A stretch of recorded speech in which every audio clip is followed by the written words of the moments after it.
হাতির হানা, জ্বালানি কাঠ সংগ্রহ করতে গিয়ে মৃত্যু হয়েছে দুজনের এবং আহত হয়েছেন বেশ কয়েকজন। তারই মধ্যে আজকে লক্ষ্য করা গেছে এমন ছবি, গতকালের পর রবিবার ফের জ্বালানি কাঠ সংগ্রহ করতে গিয়েছিলেন, হাতির হানাতেই মৃত্যু হয়েছে দুজনের। সেই সাথে হাতির হানায় জখম হয়েছে আরো দুজন। মৃতের দুজনের নাম রাজিন ওরাও, বয়স 52 বছর, শফিয়ার রহমান।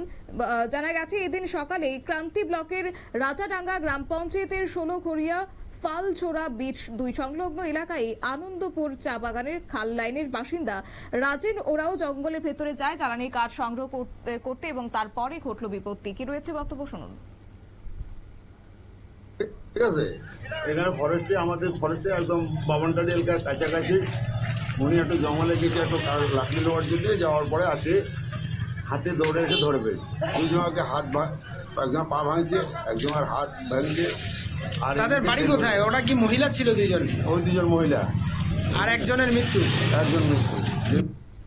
অর্থাৎ এই ক্ষেত্রে আপাল চাঁদ রেঞ্জের পক্ষ থেকে সাধারণ মানুষকে সতর্ক করে দেওয়া হয়েছে বন দপ্তরের পক্ষ থেকে জঙ্গলে প্রবেশ না করার জন্য, কিন্তু সেক্ষেত্রে বন দপ্তরের সতর্কতার পরেও এক শ্রেণীর মানুষ যে বন দপ্তরের নির্দেশকে মানছে না, এই ধরনের ঘটনা তা আরো একবার প্রমাণ হয়েছে।